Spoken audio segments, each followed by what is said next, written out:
Okay, thank you. Before, if I may, Senator Townsend, I just want to share, and I don't want to steal your thunder, we haven't spoken, but I just want to share with the public why I agreed to hear this bill. I didn't give the sponsor a heads up. I do support this bill.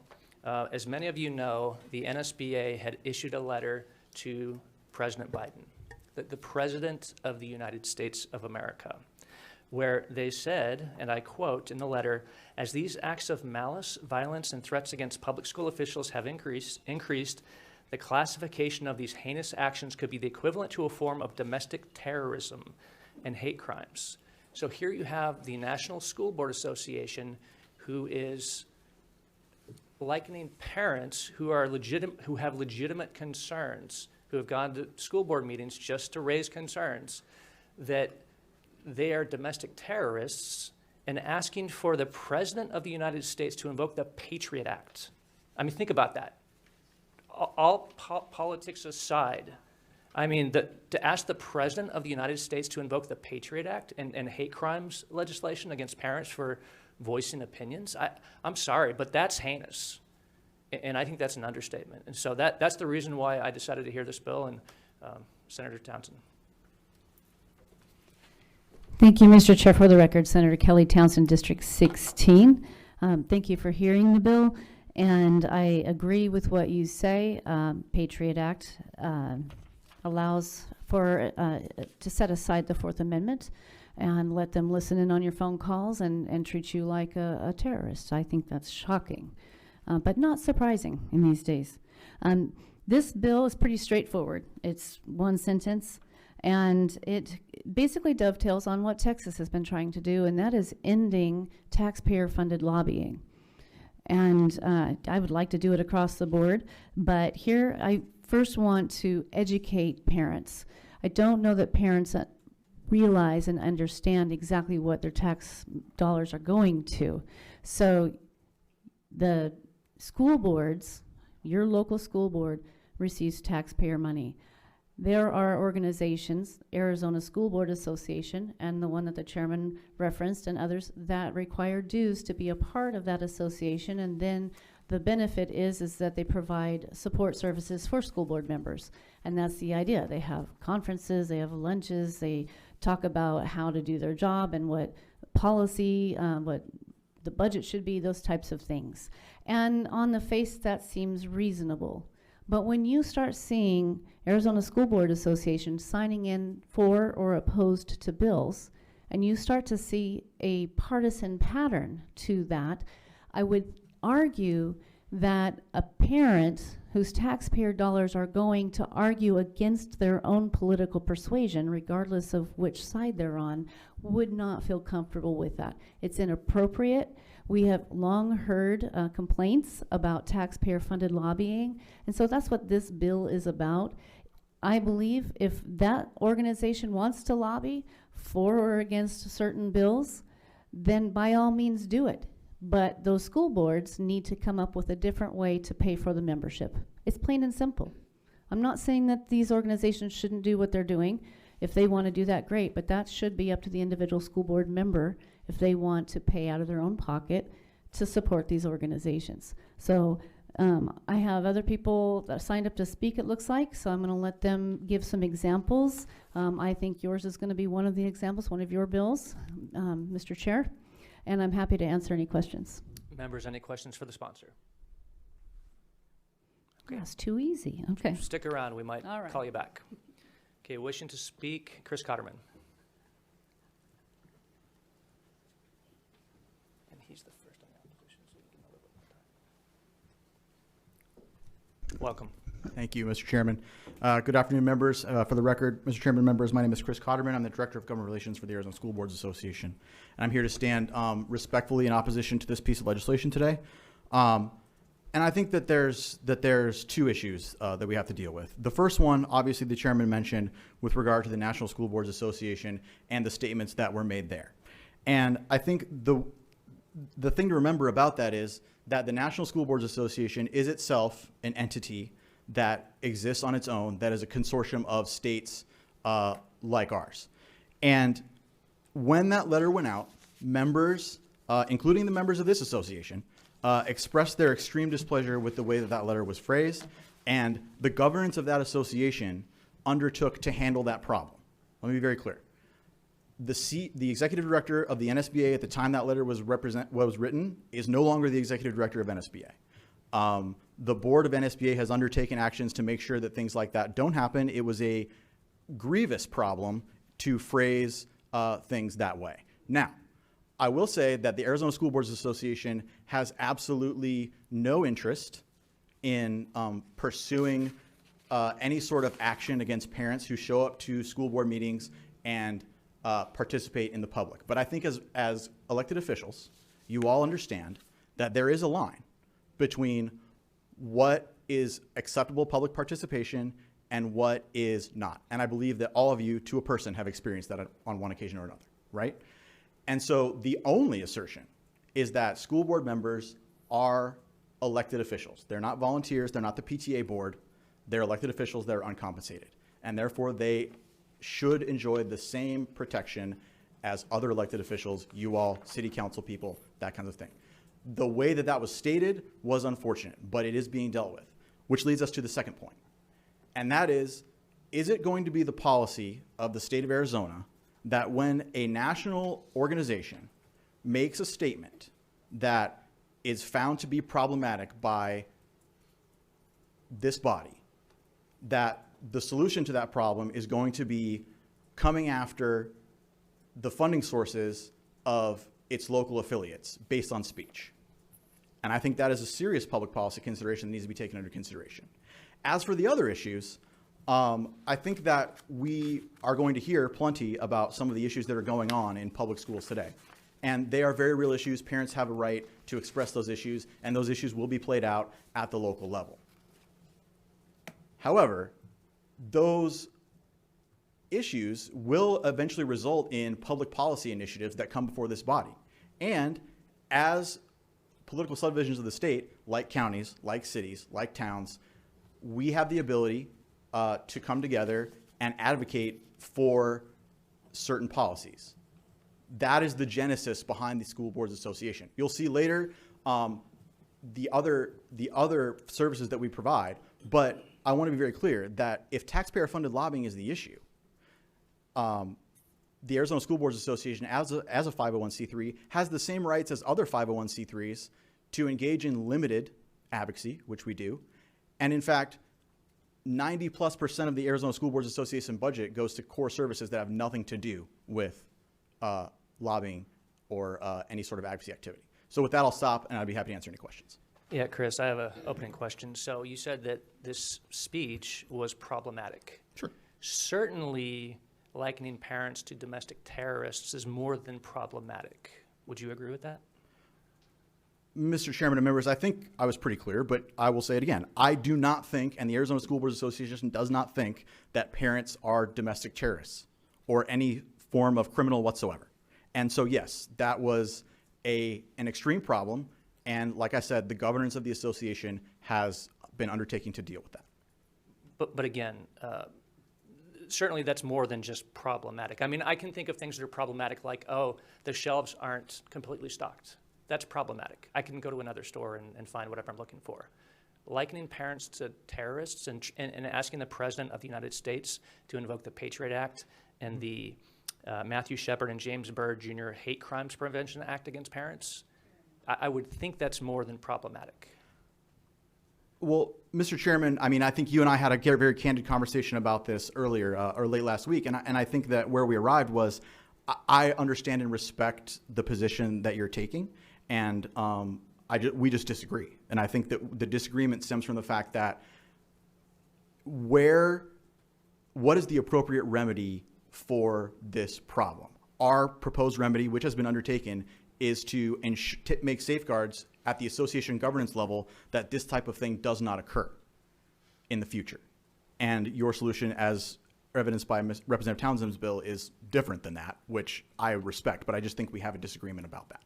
Yeah, Mr. Cotterman, you're still lending Arizona's good name, the Arizona School Board Association, your imprimatur to an organization that has done such heinous things. And you had mentioned that this is, well, the problem is it's just, and I'm quoting you, based on speech, as if this is solely a First Amendment issue, when more than just speech, these are actions. They've gone to the most powerful man on the planet, that's the President of the United States, asking him to investigate parents who send their children to your schools. And I don't mean that all the instances were in Arizona, but the point is, parents are the ones that send their kids to schools that the School Board Association doesn't govern, but has a lot of input and say into. And so this is way more than just speech. These are activities. In fact, the National School Board Association coordinated with staffers at the White House before they sent the letter, and then of which the U.S. Attorney General sent his letter a few days later as a follow-up. I mean, in other words, this is not just speech. Would you agree with that? Well, Mr. Chairman, I would say that when you talk about the invocation of the criminal justice system, no private organization can cause that to occur. Whether the NSBA staff coordinated with the White House or asked for anything, at the end of the day, the President of the United States, the Attorney General, the Department of Justice, must make a conscious decision to invoke those provisions. That is the action, and that is not the purview of the School Boards Association. They cannot force the government to do anything.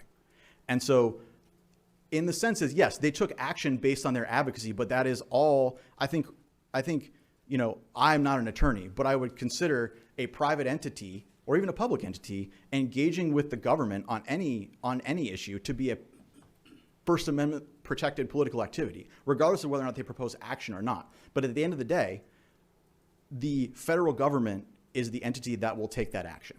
And so in that sense, yes, I believe it's a speech issue, fundamentally.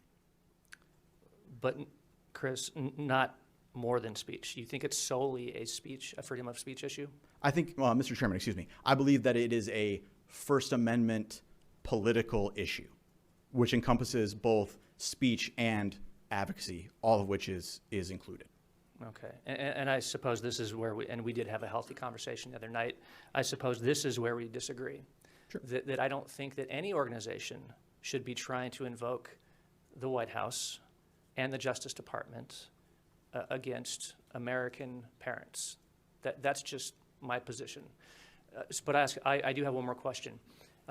If you did consider as a board, as ASBA, if you did consider to withdraw your dues from the NSBA, if you did or if you did not, and what was the ultimate decision on why you decided to stick with them? Mr. Chairman, and I'm not trying to dodge the question, I will get you a response to that question, but I do not sit on the ASBA Board of Directors, so I was not party to that conversation. I want to remind members that I'm a staff member as well. I do not control the decisions of the association in this sense. So, but I'm not trying to dodge that question. I will get the members a response to that question. Thank you. I would be very interested in what was the deciding factor to stick with the NSBA, and I do think that was a mistake for the aforementioned reason, and I have more. I have more receipts, if you will. I have more emails. I have a timeline from the NSBA when they coordinated with the White House to really come up with really this heinous activity. So, but I'll stop there for now. Members, any other questions for Chris? Yes, Chairman. Senator Gray. Thank you. And I can understand and sympathize with you as only being a staff person and representing them, because this is going to be challenging.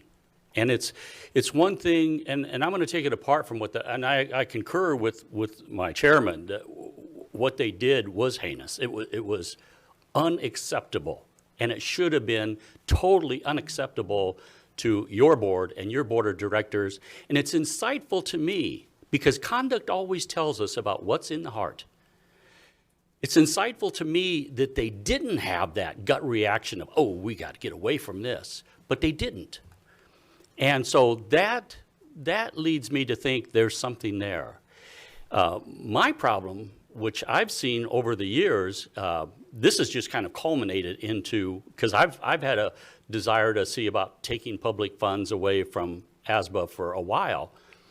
Back in 2018, your website, and this wasn't the only year, but your website had on there that the legislatives had basically undermined, cheated the education committee or education community out of over $4 billion. And just as a side note, my opponent did use that against me. I clarified that because I went into what was on your website. On your website, it showed that we took away career ladders funding, which anybody that is on the board of ASBA should know that was not the legislature, that was the courts, because it was unfair and illegal. So that was removed. But we, as the legislature, were indicted for that.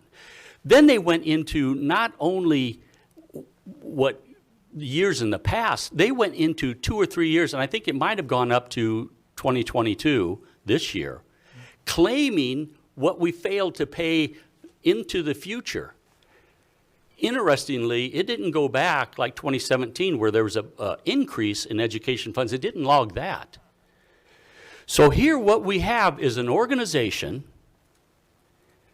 that is receiving taxpayer dollars, is sustained by taxpayer dollars, and it is clearly misleading the people in the state of Arizona. Clearly twisting the truth. And so that, coupled with what happened on the national level, coupled with on the fact that the board did not push back immediately, they should have had the same, as far as I'm concerned, they should have had the same reaction as our chairman and me and many others. Just should have been abhorrent. So, and I'm, just as a side note, I'm also reading, again, I read what people put in here, and I actually have a guy that I know, and he's writing about how, you know, important it is to have the membership in the ASBA, and how, you know, it's through them, it's through you, that they have their insurance trust. So they've got their insurance monies, and they pay their insurance premiums. And then I started thinking, because all of the, and so Senator Townsend, you may need to make an amendment here, but all of the teachers I've talked to, one of the things they were frustrated about is their insurance. And they told me, if there's some way, you know, you could fix that. And so one of the things I thought about, is there something we could do at the state level to make a state plan that would put all the teachers in? It should be a pretty good policy with all the number of teachers there. We could reduce the insurance. So here they're saying, keep ASBA there because that's where we get our insurance. But they've been telling me, oh man, our insurance is we need to get our insurance improved. So as I'm looking at this, one, because of not just this particular thing, but with other things where this organization, using taxpayer money, has completely misrepresented the facts and seems to have no problem with it. Now, that has been removed from the website. I could not find it today. Senator, do you have a question for Mr. Cotter? No, I will get to that. My point is, how can we have faith and confidence that we can feel confident to say, yes, we're going to continue after all of this to give you taxpayer dollars, and think that you are going to really handle it appropriately when I haven't seen any sign whatsoever of you doing it thus far? Mr. Chairman, Senator Gray, there's a lot there, but I want to be very clear about one thing. The legislature does not give ASBA any money. This is an association willingly joined by school districts in the state of Arizona because they find it to be valuable. So if the school districts in the state of Arizona, and to be honest with you, some have over the years, decided that periodically or forever, depending, that they don't want to be members. And that's perfectly acceptable. We're, you know, if a member chooses to leave, then that, you know, we say good luck to them, and if they ever want to come back, then they can come back. To that point, I'm sorry to interrupt, but it's to that point. What happens if a district does decide to leave and they decide to use the policies that you've put forward? Mr. Chairman and members, so the issue on policy services is that it is a service that ASBA provides. There would not necessarily be an issue unless they were well, I'll stop right there. I don't feel comfortable saying exactly what might happen because I don't know. But the first part is the biggest issue is that if another entity were to come and try to use the base policy manual as the basis for their own product that they were charging districts money for, then there might be a problem with that. Other than that, it's incredibly case specific. I couldn't tell you.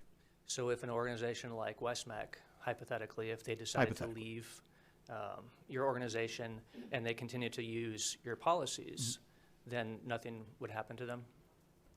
Mr. Chairman, again, I'm not being obtuse. I don't know until it happens, right? So there is no written or unwritten policy that says that as soon as the district leaves, then we are going to try to recover some sort of damage from them for continuing to use some policies that we may or may not have helped them write. Yeah, so hypothetically, if they wanted to just use the policies and not sell them, but just to use them for the benefit of their district, would your organization find that is acceptable without taking any legal or any other kind of action against them? Yeah. And Mr. Chairman, again, I am not trying to be obtuse here, but I don't know the answer until until they try to do something, right? So like what happens is dependent on the action taken. In regards to whether or not they just looked at it and said, oh, this is our policy until, whatever. What is true is they would not get any further analysis or updates from us. So their policy would be outdated probably within a year. And I did interrupt. I apologize. You can please continue with your comment. And Mr. Chairman, I just want to touch on insurance really quick because I want to be clear that ASBA is not the only provider of health insurance to school districts. There are at least 4 that I know of. And school teachers are not eligible for the state health insurance trust as state employees are. And I will tell you that having received state employee health insurance, it is very good insurance. It is also heavily subsidized by the state. And so if we were to bring teachers into that, then you would be looking at a significant, I think, cost sharing increase on your end as well. But I just want to be clear that there is no monopoly on health insurance under the ASBA Insurance Trust. Mr. Chairman. Thank you, Senator Gray. Yeah, I do want to just clarify because you say it's not the legislature that gives you money, but we give money to the K-12, then they turn around and give money to you. So in essence, it is, and we have a responsibility to fund K-12. And so where they put that money makes a difference to us. That's why we're looking at bills to actually decrease the requirement of having big buses to make it so they can save on their transportation cost. But I would like to just follow up and because I think we need to I would ask you to get back to us on that requirement, because some of the things that I had heard, and this was a while back and I didn't copy it down, but some of the things that I had heard that schools that were looking at not being involved with you anymore, there was some pretty intimidating language about what they could or couldn't do.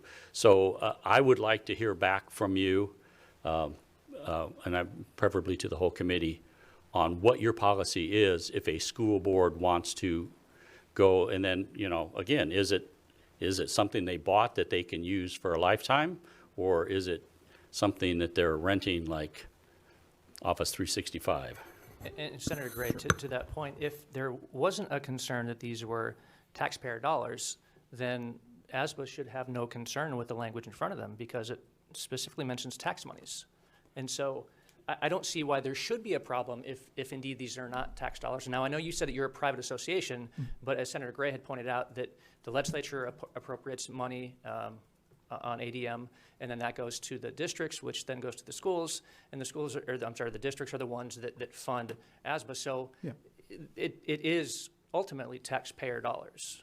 And Mr. Chairman, I don't dispute that particular point. I will point out, though, that's the same model of operation that is enforced for the Charter Schools Association, for the county supervisors, for ACO, for the League of Cities and Towns. All of those follow a similar model that we do. Mr. Chairman? Yes, Senator. Just for clarification, and I don't mind that. I mean, we are a channel to those funds, and those schools need to use it, whether it's district schools or charter schools.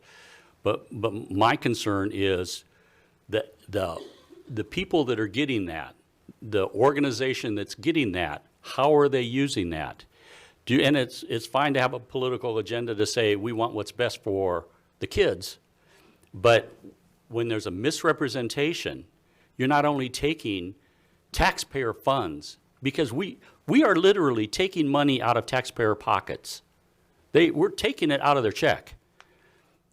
And then we're distributing it. When we do that, we have a responsibility. When that money goes, it should not be going to an organization that is going to mislead them, deceive them for their own personal agenda. I mean, if a politician did that, you know, everybody'd be up in arms. What's the difference between a politician and a political group? And again, unfortunately, because of what I've seen ASBA doing, it looks very much to me like a political group with a political agenda. And that's my concern. So, you know, whether or not that's a normal way we operate or not doesn't matter to me as much as, is that money being used fairly? And would the average taxpayer, if they knew the truth, go, yeah, I don't have a problem with that? I think there'd be a lot of people with problems. Thank you. Any other questions for Chris? Please proceed. Thank you. I just really, I'm having a hard time understanding, really, I think Mr. Carterman already explained, you know, first of all, ASBA is not a political group, it's a nonprofit, but you already explained that the organization did not agree with the letter, already explained that the letter, the person who wrote the letter is no longer there, or at the executive. And so I'm just having problem understanding whether we are also going to, and maybe this is a question to the sponsor, are we also going to stop charter schools from, allowing them to use their taxpayer money to pay for dues that they, on organizations that they belong to and pay money into? It seems to me that this is a political move and not necessarily a policy move. Is it because we don't like ASBA and the positions that they take on education, but we do like charter schools and the positions that they take. So I'm just having, I would like to hear the other speakers to try to gauge where this is all coming from, and I thank Mr. Carterman for his presentation. Thank you. Thank you, Senator. I'm going to have the sponsor address that. It's more appropriate for the sponsor. Thank you, Mr. Chair and Senator Gonzalez. I am more than happy to entertain an amendment to include charter schools, to include, if it needs to be specified in there, I'm happy to do that. I think in the beginning of my explanation, I did mention that this is one of many steps that we need to take. The cities and towns, we have the League of Cities and Towns. If we want to amend it to do all of those, I'm happy to do that too. This is a step one in the effort to remove taxpayer dollars being used by an organization that has a partisan bias. I would challenge us to go through all the bills in the last 5 years that ASBA has signed in, opposed, or for, and I think you would see, because I've noticed, you and I have been here the same amount of time, I have noticed a definite pattern from this organization. I would venture to guess that if ASBA signed in support of charter schools consistently, if ASBA signed in support of pro-life bills consistently, if ASBA signed in or into any, like micro schools or any conservative-leaning issue, I know I would put money down to say that there would be parents who said, I don't want my taxpayer dollars being used for this organization to lobby on behalf of pro-life issues, to lobby on behalf of charter schools. And I would guarantee there are parents that say that's inappropriate.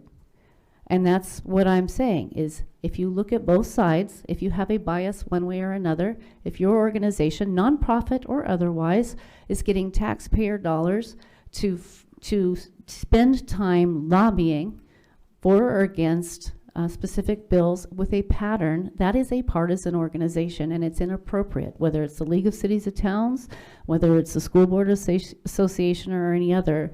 My goal is to remove those activities from taxpayer-funded money. Now, if ASBA wants to use a 501c4 where they can do political activity and go fundraise and get money to fund the school board members so that they don't have to pay a membership and they have free membership, and then they can use those monies that they've fundraised just like other political organizations, that's appropriate.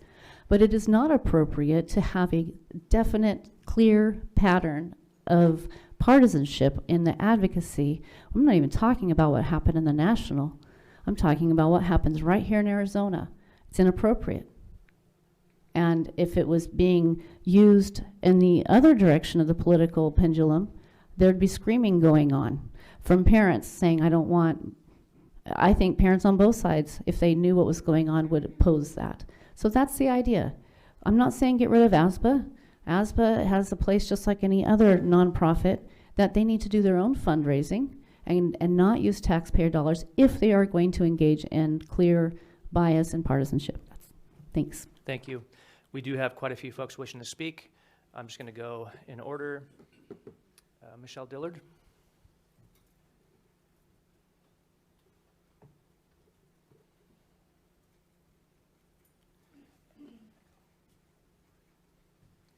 Hi, my name is Michelle Dillard. I am here today to speak in support of Senator Townsend's bills SB 1011. In Title 15, Chapter 3, the legislature establishes for the local governance of schools. Article 2 sets the requirements for the organization of the governing boards following elections. I mention this because it is important to remember that school board members are elected to serve and represent the parents, taxpayers, and voters in their community. In fact, since the state sees a societal benefit and has deemed it necessary to provide an education to all of the children in the state, public schools themselves exist to serve us as well. ARS 15-341 enumerates 45 general powers and duties of school governing boards. Things like creating and enforcing policies, management of property and staff, financial duties, basic operations.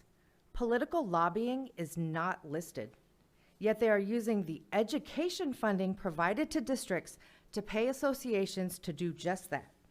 The Arizona School Board Association website displays their political agenda and claim of advocacy at the Arizona State Legislature and at all levels of government. The National School Board Association lobbies at the federal level. It is unconscionable to use the tax monies of the citizens of this state to pay for lobbying specifically against the interests of those same taxpayers.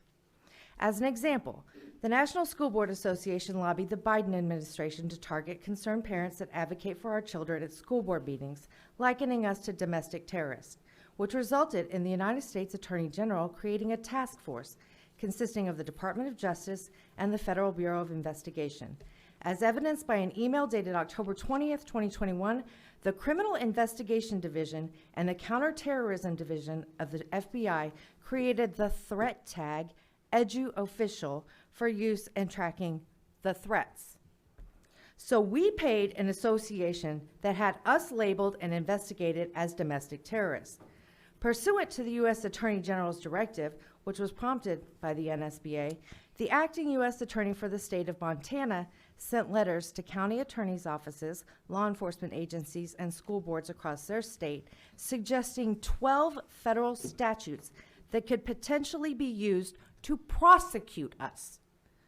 That memo was leaked to the public, so it is unknown if other states' attorneys acted similarly.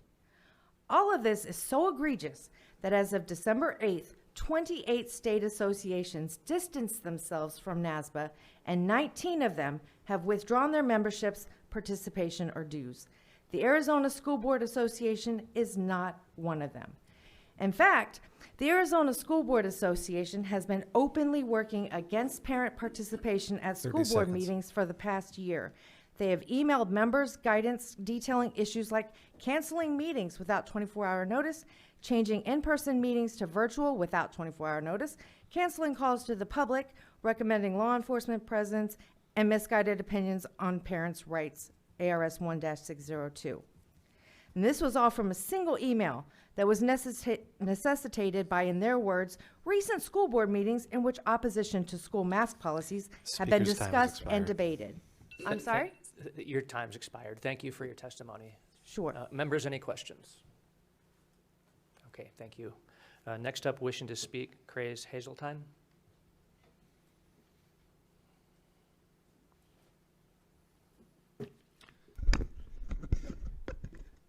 Mr. Chairman, thank you. Members of the committee.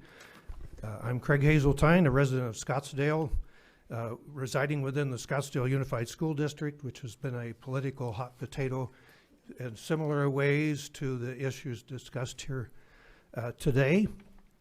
I am representing myself. I'm an Arizona native, born in Coolidge, and I am here because I'm passionate about protecting and improving public education and looking for good governance, promoting good governance.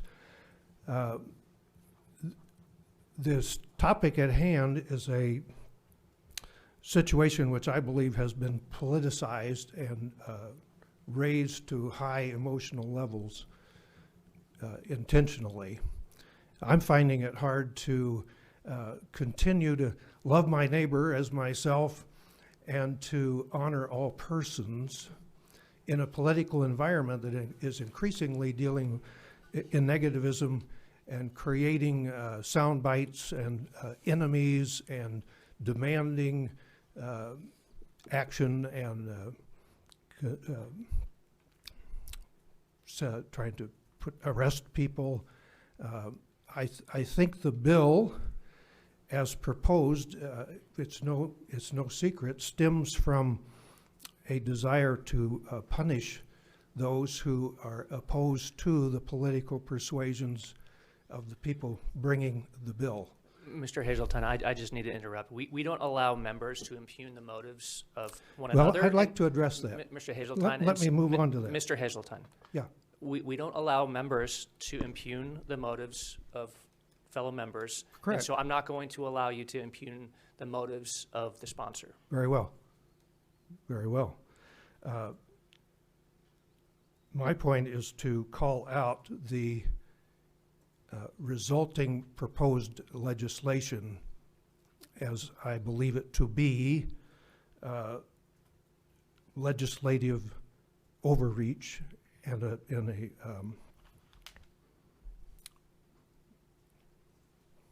what's the word I'm looking for? A distortion of the legislative function. If we have the ability to weaponize legislation against people or groups that we have philosophical differences with, I think we're going down a very slippery slope. And the 30 seconds. the point that we're dealing with here is to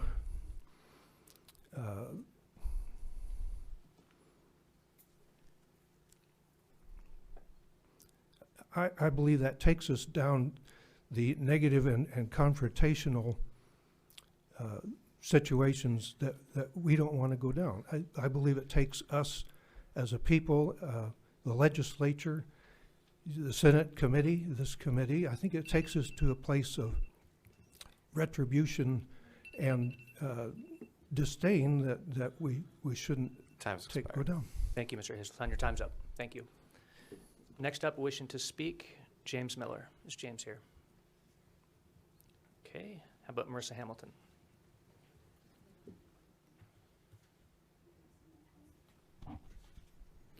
Thank you, Chairman Boyer and members.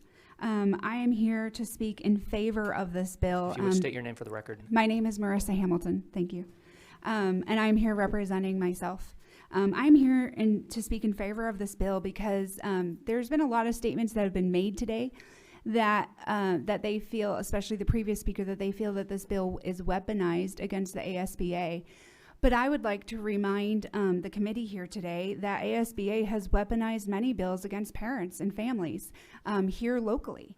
Last year, when this legislature passed bills to protect the parental rights and medical freedom of our students, they sued so that those bills would be thrown out.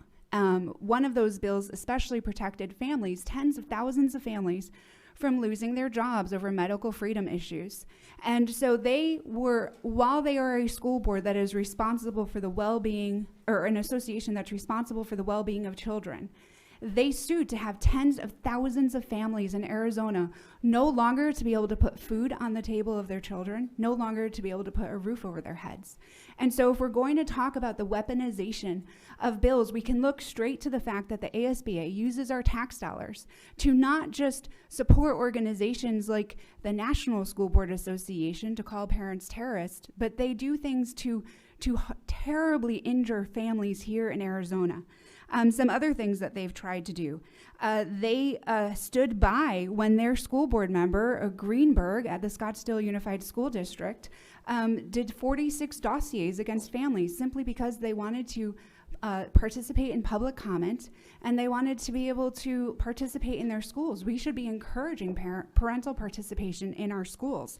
And there was additional instances of sexual misconduct by teachers or staff at schools, and the ASBA, again, has stood silent in those situations. The ASBA has not held their school boards accountable when money was allocated for teacher pay increases. And so as this legislature has funded our schools for the benefit of our teachers, ASBA has stood silent in holding their members accountable for making sure that money gets to teachers. Additionally, the ASBA has supported Gleason in their drive to sexualize children in our schools at very young ages. And so our tax dollars are being used not just for heinous purposes nationally, but disgusting purposes here locally. And so I would ask for you to support this bill because our tax dollars should not be used against families. It should not be used to cancel and defund families. And therefore, the funding for ASBA that comes from the tax dollars should be canceled. Thank you. Thank you. Next up, wishing to speak, Catherine Sigmund. Is Catherine here? Okay. Mr. Chair, will you call the next person, make a statement, please? Would you like to make your statement now? Yes. Okay, go ahead. I just wanted to address some of the comments and say that ASBA, the ASBA sued because of the way the bills were, the legislature funded or decided to put bills forward in a way that is not proper because it did not go through the regular system. And it's not a question, it's just a statement. And because, we, parents, as well as the general public, did not have the opportunity to even discuss these bills that went through the budget process and were educational bills that went through the budget process. And that's why they sued and not for any other motive. Thank you. Thank you. Chairman, may I comment on that because that's not an accurate statement? Please proceed. Thank you. That is not an accurate statement. The ASBA was very vocal in the fact that they supported schools overriding parental rights in masking children. They also supported overriding medical freedom to force vaccinations on parents of government workers. And so that is not a fair statement. What they did do is they used that, what you mentioned, as a strategy, but they were very much in support of eliminating the funding that families use to feed their children and put the roofs over their head. But irregardless of that, let's set that aside, the consequence of their actions is that in the city of Phoenix, we nearly caused our police department, our first responders to lose their jobs and lose their funding, which would have made our city extremely unsafe. That's the direct actions that our tax dollars were used for, and I find that to be inappropriate, and I don't think that we should be funding that. Thank you. Okay, thank you. I'm only allowing that because the lawsuit literally is ASBA versus State of Arizona. So it is tangentially related. Next up, wishing to speak, I'm going to call up Kelly Roston. Kelly? How about Jill Humphreys?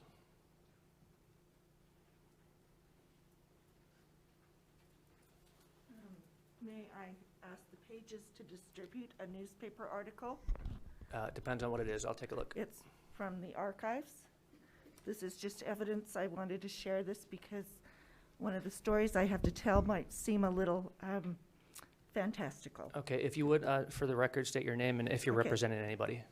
My name is Jill Humphreys. I'm a school board member for Gilbert Public Schools. Today, I'm here to testify as a private citizen against SB 1011. I attend ASBA training for the same reason I attend church.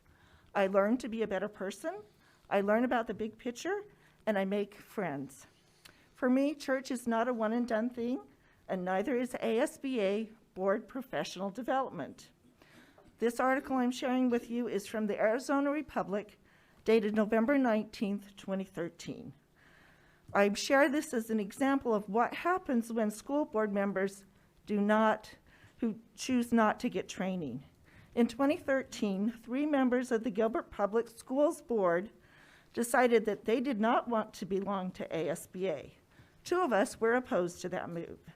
These 3 untrained board members wasted taxpayer money, drove away administrators, teachers, and staff, and caused chaos not just for Gilbert Public Schools, but for the surrounding communities and the state. Mayor Scott Smith wanted to bring a manufacturing plant for Apple to Mesa, a move expected to bring high-paying jobs to the area. Gilbert Public Schools was one of 8 governing entities who needed to approve a tax break. 3 board members jeopardized this plan by refusing to vote yes.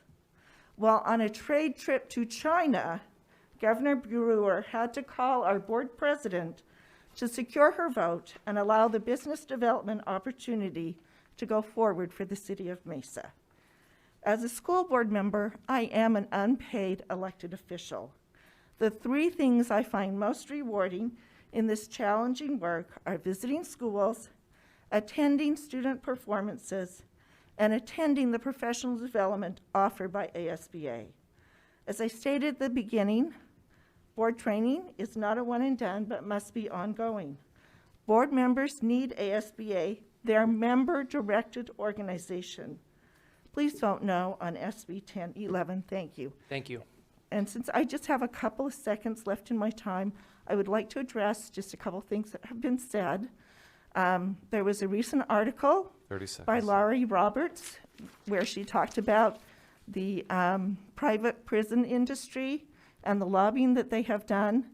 We as school boards need to be able to lobby at the legislature for our priorities. We set our political agenda together at the delegate assembly, and we all vote on it.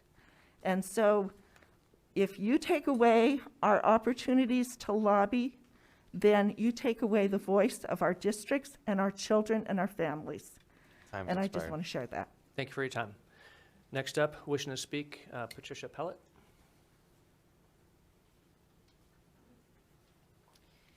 Hello, Chairman and Senators. My name is Patricia Pellett. I am representing myself, and I am support of SB 1011. I am a mother of 5 boys, 4 to 9 in the Scottsdale School District. God bless you. I also was the one who filed the recall against the Scottsdale School Board. And I did it because of my oldest boy, who is special needs, and they were threatening to go back to virtual learning. And I had moved to Scottsdale for a really good school district. So I did file that, and after that I met a lot of amazing parents. And I also was shocked about all the things I heard was going on, not only in Scottsdale School District, but in the school districts all over Arizona. From the GLSEN platform that was mentioned by Marissa, within GLSEN, that is at Kokopah Middle School, it says any views that differ from them comes from white supremacy. nonstop articles on white supremacy. If anybody comes up and asks you, where do two genders come from? It comes from white supremacy. If anybody comes and asks you, where does heterosexuality come from? It comes from white supremacy. How is this allowed in our schools? How is this allowed in Arizona? I was shocked. Then I was very shocked on the day that I heard that I was going to be labeled as a domestic terrorist. I thought I was living in the twilight zone. I could not believe this was going to happen. I thought it was a joke until it happened. I literally cried that day. I saw my boy's pre-K teacher at Anasazi. I couldn't even talk. I was so disgusted that this would happen in America. Disgusted. I am not for my taxpayer money going to ASBA.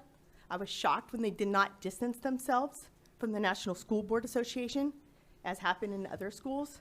I am shocked by the indoctrination that's going on in Arizona in the books. I'm shocked by these books that paint races against each other, whites as oppressors, others as oppressed. This has to stop. And again, I don't want my taxpayer money funding ASBA. I'm definitely for this bill. Thank you. Thank you. Next up, wishing to speak, John Gleason.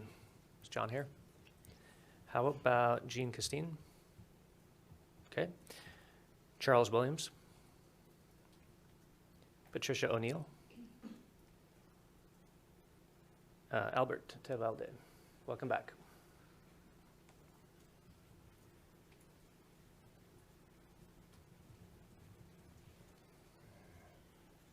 Thank you, Mr. Chairman.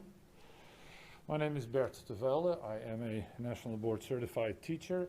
Renewed, I forgot to mention that. I was among the first to renew my National Board Certification under the new setup. If possible, I'd like to have that added to my record. Also, Senator Gray, I'd like to apologize for stepping away so quickly when I spoke here before. It was not my intention. I was simply not aware of the decorum. I did listen to you carefully, as you will find out later. Last year, I sat here watching some grainy civil rights video to explain massive voucher plans. It's so good to see similar antics and rhetoric return. School boards choose to pay ASBA dues to advocate for students. It's what they do. Volunteers elected by their local communities making a choice in full transparency to the public, as true public schools do. Just wondering what the model is that you do support if that's not okay. Partisan private payments, okay? Not lobbying, but writing draft legislation ready to pass? Alec, anyone? I'm not taking the bait of talking up all the fake emergency of school boards. The game plan is obvious. It's time to let them go back to what their meeting should be, short and boring. And focus on this body to change in such a way that it truly supports our public schools, in actions, not just in words. Our students simply have no time for this. The solution to what is in front of you was just offered by Senator Gray, and I quote, "We are not here to take over governing boards." Well, if Senator Gray means that, he should vote against this. Actions, not words. Please vote no on SB 1011. And since we have you here, Mr. Chairman, I hope that you will allow me to insert some Latin. I'm not a senator, by no means. I am really grateful that you are. But please allow me to take some liberty. Ceterum censeo Carthaginem esse delendam. Translated to the modern times. And by the way, I'm of the opinion that these horrible, antiquated arrangements that damage the future of our children should be defeated. March 1st looms over us, the true public schools. How about fixing that now? Thank you. Thank you. Okay, thank you. Next up, wishing to speak, we have Lisa Blankenship.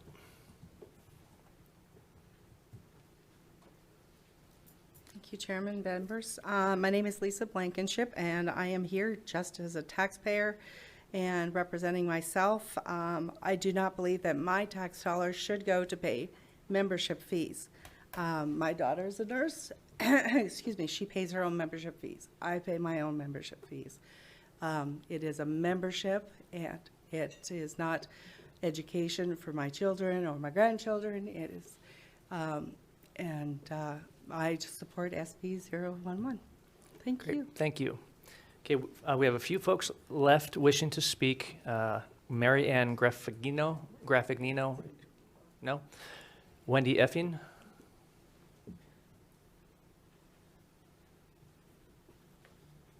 Good Welcome. afternoon. Hi, I'm Wendy Effing. I'm a school board member with Flowing Wells Unified School District in Tucson. I am a proud parent of 3 children. 2 are currently in our school district, 2 twin senior girls. So we are also supporting the state universities. I have a son at NAU, and my daughters plan to go to ASU and U of A. So And are you here on behalf of yourself? I am here on behalf of myself in opposition of 1011. First, Senator Marsh, chemo brain is real. And as you said, Senator Gray, in our school board, we have a plaque that faces our board every day that says, "What about the kids?" It is always about the kids. And we are unpaid elected officials who cannot afford to pay our own dues. And ASBA provides services that would be absolutely impossible for us to duplicate. Their policy services, their professional development, their advocacy, we could not duplicate that anywhere. It would be impossible. We utilize their services for our entire district. It is not just for our board members. It also helps our superintendents, it helps our teachers, and it is always, you have to have educated board members who can advocate on behalf of your children every day. If your board members are not kept apprised of what is going on and how things change, as ASBA does for us, we can't properly represent our kids. Everything we do is for the children. That said, I think that's it, and I'm under my time. Great, thank you. Thank you. Next up, wishing to speak, Kathy, forgive me if I butcher, Pasir. Please correct me. Oh, very good.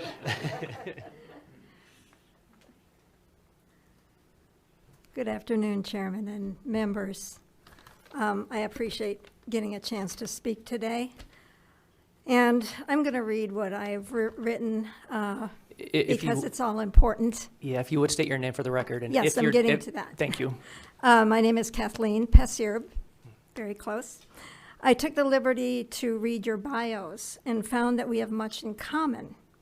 Some of you teach in public schools, as I did for 32 years. I have been a surrogate parent for thousands of children across Santa Cruz County. I'm also from the Midwest, bringing those Midwestern values to everything I do.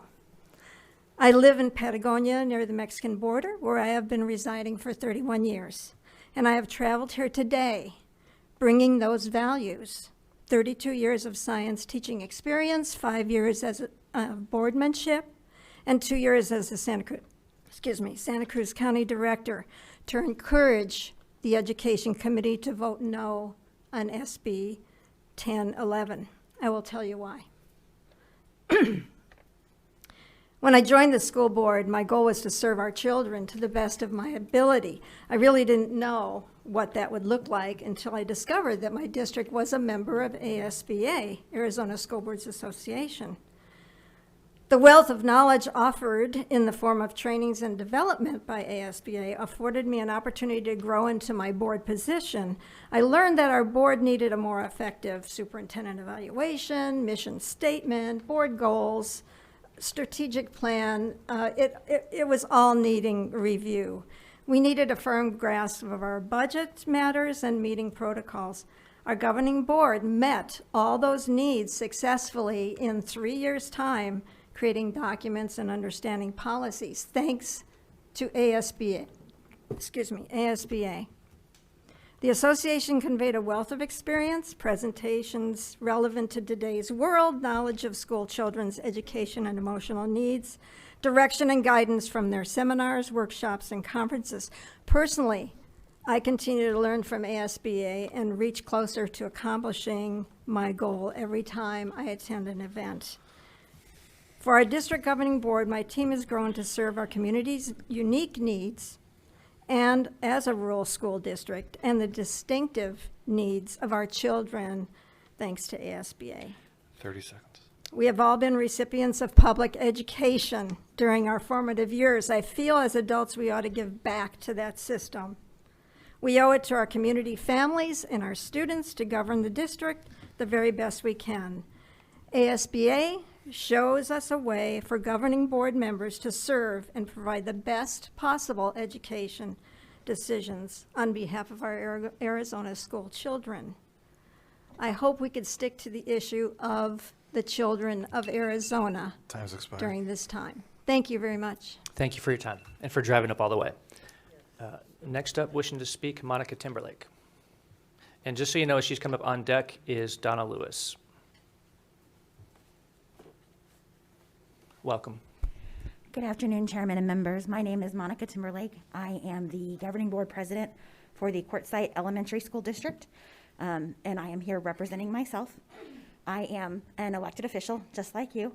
I am an unpaid elected official, unlike you, and I have been so grateful to the training and the services that I have received from ASBA over the past 3 terms that I've been on my school board.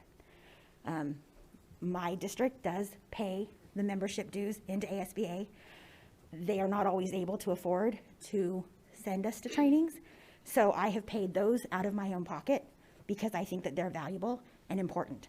I have learned how to be a better school board member, what the policies are, how to understand the policies that you all enact, and carry out my role as a school board member to best serve my community.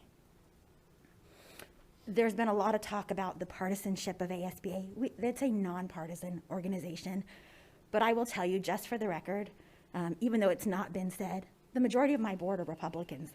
I know this, even though they've run as a nonpartisan position, because school boards are also nonpartisan. We're a small town. I kind of know where everybody's at. And yet, when it comes to things like the political agenda that we put out, that ASBA puts out, my board votes on it. And they are represented, on that political agenda. And I'm grateful that we have people that are able to come down here and let you know what I think, because, it's a 3-hour drive. I can't be here all the time. Only a very small portion, though, of ASBA's resources go to the advocacy work. There are so many other things that we benefit from, the policy services, the trainings. When you want to talk about equity, we're able to get, as a very small district, the same level of service from ASBA that Tempe school districts get, that Mesa school districts get, but for much less money. If we had to go out and find those services for ourselves, there is no way that we would be able to afford that.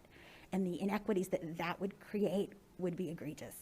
So I'm asking you to please vote no on SB 1011. Thank you. Thank you. Well, members, that's all that's wishing to speak. I'm going to give closing comments to the sponsor. Excuse me, didn't you, sir? You had another Oh, one. I did. You're right. I'm so sorry. And this is Donna Lewis. So now I get 6 minutes. Don't push it. Okay, here we go. Thank you for your service. I'm Donna Lewis. I'm the proud superintendent of the Creighton School District. And I want to speak to you a little bit about reality, both as a taxpayer and as residents of formerly Senator Bartow and now a resident of Senator Marsh's district. I'm also the past president of the Arizona School Administrators Association. As a board member arrives on my board, who I get to serve, it is amazing the 7 to 12 weeks it takes just to get them ready to serve on a board. You can imagine the learning curve you've been in over the years to have the sophistication that you have now, the complexity you understand, what it must be feeling like to be new again and rush. The number one thing I get as a superintendent from ASBA is helping me get that 7 to 12 weeks off the ground so that my board members can perform at their peak. The 90% of what ASBA does for those of us who serve with school boards, for school boards, is get them ready to think as policy governance leaders. So I want to emphasize that Title 15, which used to be about 1.5 inches thick and was in font 11, is now 4.5 inches thick. As you've probably read every word, I can see the smile, is 4.5 inches thick on rice paper thin at about font 6. And so to overcome some of the essence of what is it that our school boards need to know is their role and isn't their role is a huge part of what ASBA helps us as superintendents do so that we can be the lead executives of the school district. We find them critical to the preparation of boardsmanship. So they professionally vet your statutes, the very statutes you want implemented. Sometimes they cross at times with what's reality or what's monetarily capable, but we work together with boards to implement your statute through policy and to have a professional body create these sophisticated, complex, but vanilla, very vanilla, nonpartisan policies saves us to help us implement the things that you want in our schools. I would say that I have never, in my fabulous 17 years, I'm in my 38th year as an educator, have ever felt a sense of partisanship. I don't disagree with you on what you saw on the website. I do think there's blemishes and peaks and parts of some bias of sorts. I was very disturbed by the letter that was written at NSBA, and I want you to know that. But I also know that that interim director, and no one's used that word, he was an interim director, perhaps a little zealous, perhaps beating his chest a little too loud and hard. So I would like, as educators, for us to think about the learning curve that ASBA has had to go through at a great expense with their national association, because that particular executive director it cost them all the trust, all the collaboration with extreme viewpoints. There are multiple extreme viewpoints that ASBA and NSBA must try to pull together, just like in your body. So I really hope that you'll find it in your heart to allow ASBA to go forward, hear your message, and continue to be a support structure for growth for oncoming and future developing board members. Thank you. Mr. Vice Chair, did I miss anybody else? Not that I can see on my list, Mr. Chairman. Okay, thank you. Please, closing remarks. Thank you, Mr. Chair and members, and thank you to all the speakers that have come today. And I hear the people who are opposed to this bill and they don't want to lose a resource, and I understand that. That's not what I'm here to do today. What we need to discuss is parents' money from their wallets are being taken, and that money is being used for membership dues to an organization who has participated in biased partisan lobbying, with the parent having no say in how that happens. Parents have no say. We heard 2 speakers ago, I believe, talked about it. It's all about the children. We got to focus on the kids. But don't forget, there's parents involved here. That we heard that these school board members were part of the conference, and they all had a vote. They had a vote on what lobbying was going to be going on. Shouldn't it be the parents that have the vote? It's their money. I'm hearing snickering. I mean, the disregard of the taxpayer is shameful. It's embarrassing.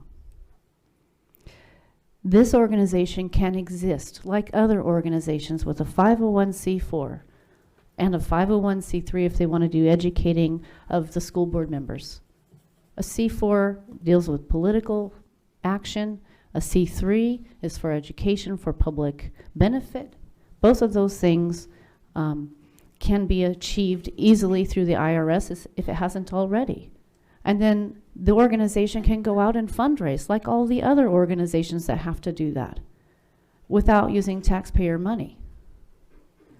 But if you're saying that it's okay to make those decisions on what this association is going to be lobbying for without the input of the parent, you're wrong. You're wrong. So I would just remind us, you know, if this organization was lobbying on behalf of ESAs for all and letting the money follow those kids, there would be an uproar of opposition. But because it happens to benefit our own personal bias, we're staying quiet and we want to support that activity. And I think it's time that the taxpayers understand what's really going on and what their money is being used for. And I think it's time for us as legislators to say this is inappropriate regardless of what the bias is. Regardless if we support it or not. It's inappropriate. And there's an appropriate way to do this, and that is through a 501c3 or a 501c4. I strongly encourage ASBA to continue and to do the great work they're doing, but not with the funding of the parents who you oppose in the first place. Thank you guys for your support. I ask you to vote aye on the bill. Thank you, Mr. Vice Chair. Will you please move the bill? Thank you, Mr. Chairman. I move that Senate Bill 1011 with a do pass recommendation. There are no amendments. Is there any further discussion? Seeing none, will the Secretary please call the roll? Senator Bartow. Mr. Chairman, if I might Would you like to explain your vote? explain my vote. Please proceed. Thank you so much.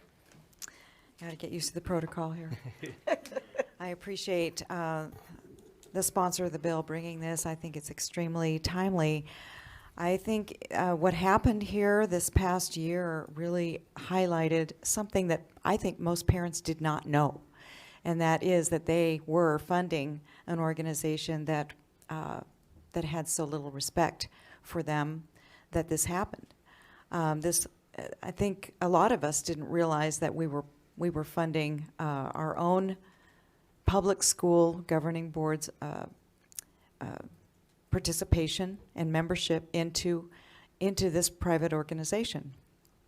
It's appropriate that we make a stand here and say, you know, it really isn't appropriate for taxpayers to be funding this kind of connection that is apt and tends towards political bias. It's completely inappropriate. And I appreciate all of the input by parents on both sides, administrators. And I understand some of the importance that you place on an organization's help. I think there will be other options available that board members can take advantage of in the future, and should go about fundraising and supporting those appropriately for schools. With that, again, thank you, and I stand with parents on this and vote aye. Senator Gonzalez. Mr. Chair, may I explain my vote? Please proceed. Thank you. I also would like to thank everybody here for coming and participating. It's hard during this pandemic. It's hard. I would like to thank the people who registered their passion or their thoughts online, and I think it is really. I look forward to seeing Senator Townsend amend her bill to include other agencies, because we can't be doing something that affects just one because we disagree with what happened. And you know, one of the things that is important to say is that I think you know, board members are here talking about the experience that they're having with the School Board Association and the need for it, and how it's helped to serve the children that they were elected to represent. And by the mere essence of parents voting for their school members is their voice, and how they are represented, because they get to elect their board members. And if they don't like what they see, just like us, every 2 years the public has a chance to remove or to elect a new person that fits their bill on how they are represented at the state legislature. And so I'd like to thank the 208 members of the public who chimed in on the request to speak system opposing this bill, and I vote no. Senator Gray. Mr. Chairman. Would you like to explain your vote? Please. Please proceed. Thank you. And One, I want to go back to a comment that, and I forget the gentleman's name, but he talked kind of about the vitriol that these kind of issues can raise up. And obviously in politics, we're used to that. I'm so thankful that as we discuss bills in the Senate, we can have strong opposing views, but not be vitriolic. And for me, it gives us an opportunity to listen to all sides and come down with a conclusion. And I appreciate all those that are on school boards. God bless you. One of the most important jobs that we've got in our state. Unfortunately, not enough people are willing to commit the time and effort to do that. So thank you for that involvement. But I will say, you know, we can say, here's a glass of water and it's got pure, sparkling, clean water. There's 7 ounces of perfectly clean, wonderful water. And if you're thirsty, you can have a drink. Little disclaimer, there's 1 ounce that's poison. But the other 7 are great. And so we encourage you to drink up. I don't think so. And I think, again, ASBA has, and I think you have clarified, there's some good things. Unfortunately, there's some other things. And, you know, this has been going on enough, and it wasn't, I think, reacted to, as the chairman talked about when it came out on the national level. Our board was crickets. And so that just raises concerns. And so I think that this is one of the issues that, again, kind of as Senator Bartow says, I'm going to side with the parents. I think we're seeing a much more of a parental uprising that's saying, hey, what are you doing to my kids? And they're getting much more involved. And I think that's one of the issues that we need to deal with. And whatever comes out of an organization, if it isn't the truth, that's a problem. And if they're disseminating that across the state, that's a problem. And for me, that was probably a bigger issue than even just the letter, which I think was outrageous, and that they didn't rebut that. But anyway, because of all of that, I vote aye. Senator Hatafli. I vote no. Senator Marsh? May I explain my vote? Please proceed. Yeah, thank you. Thank you to everybody for being here today. You know, I agree with the fact that being in public like this and having a lot of people be able to come down, I think is a good thing. Regarding this bill, I think this sets a really dark precedence.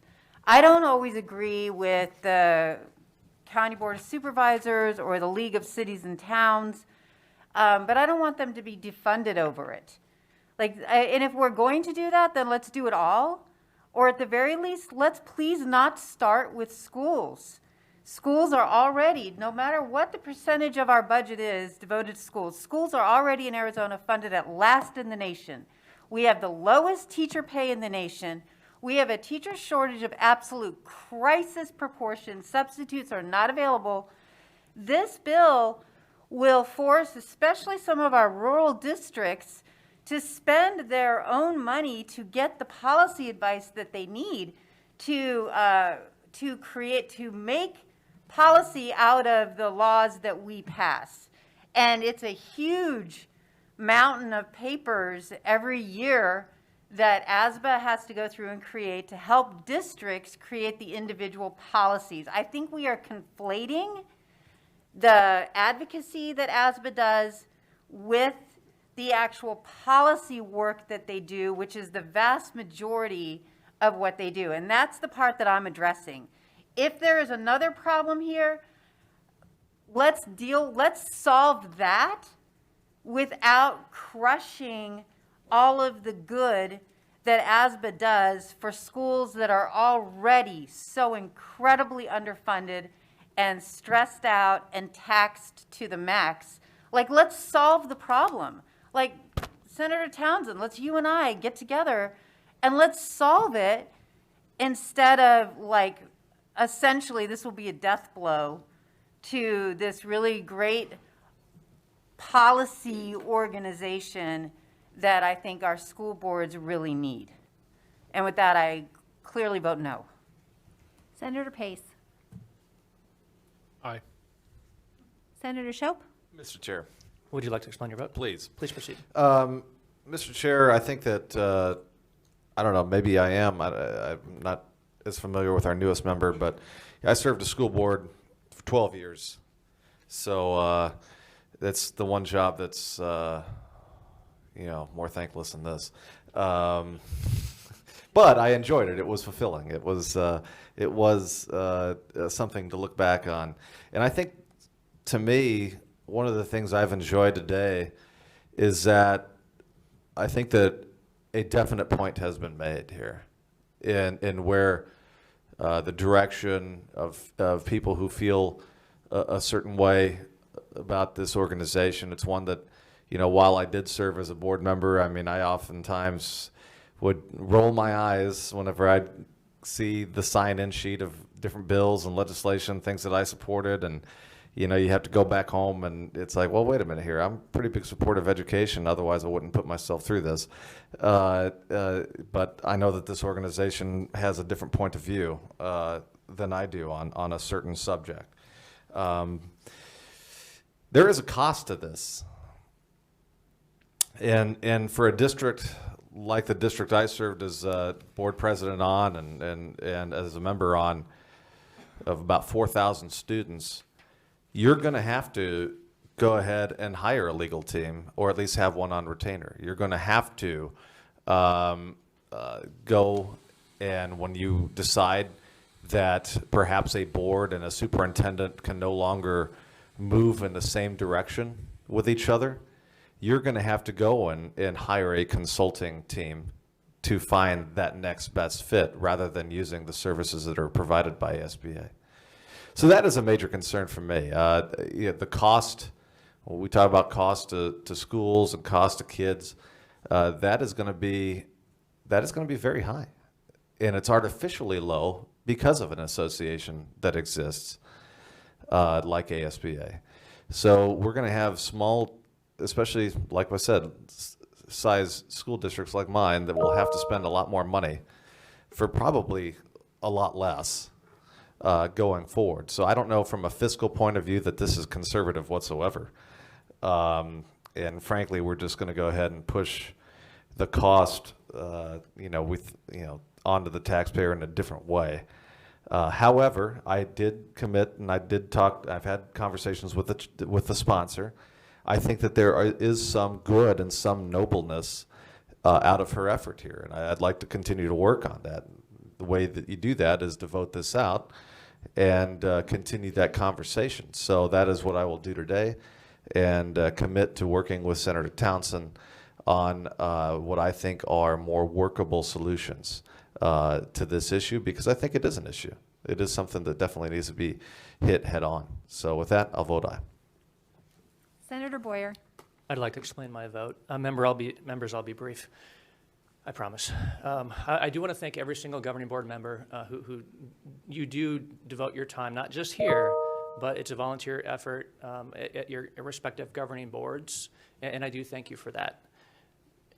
You are a part of an organization, though, that has given money, Arizona taxpayer dollars, where they're going to an organization that has tried to, speaking of weaponizing the federal government against parents. Now, if passed, I'd love to talk to Senator Shope a little bit more about this, but more money will stay with the schools because their taxpayer dollars won't be going towards taxpayer dues to, a national organization that has done, in my opinion, heinous acts against parents. And I'd like to just one more time, and I didn't read, it's worse than I had portrayed it earlier. I just want to read this one paragraph very quickly. NSBA, the National School Board Association that ASBA is still a part of, requests a joint expedited review by the U.S. Departments of Justice. Now, they got their expedited review. I'm looking at it with Merrick Garland, the Attorney General, the U.S. Attorney General, his signature on October 4th. So that's 5 days later from when this letter was submitted to the President of the United States, the Biden administration, 5 days later, including a weekend. Now, some of us have been around here long enough to know that nothing happens in government over the weekend. Well, it did here. They got their expedited review by the U.S. Department of Justice, And they're requesting education, homeland security, along with the appropriate training, coordination, investigations, and enforcement mechanisms from the FBI. That's directed against parents. Think about that. No matter what your political leanings might be, directing this against the FBI to investigate parents, including any technical assistance necessary from and state and local coordination with its national security branch and counterterrorism division, as well as any other federal agency with relevant jurisdictional authority and oversight. And it goes, I mean, and then they invoke the Patriot Act and the Gun-Free School Zones Act, the Matthew Shepard, James Byrd Jr. Hate Crimes Prevention Act. Again, this is directed against parents, to terrify parents, to chill their speech so that they don't show up to board meetings to utilize their constitutionally protected rights to talk about what's happening in their schools because of they're concerned about their kids. To me, that's weaponizing the federal government against parents. That's heinous. I don't think Arizona taxpayer dollars should be going towards this organization. I didn't ask the question earlier. I'd like to know the answer. How much does ASBA give in dues annually to NSBA? So I'd love to hear the answer to that. So for all of these reasons, I vote aye. 5 ayes, 3 nays, 0 not voting. Members, by your vote of 5 aye, 3 nay, you have given Senate Bill 1011 a due pass recommendation. Having no more business on the committee, we're adjourned. Thank you, members.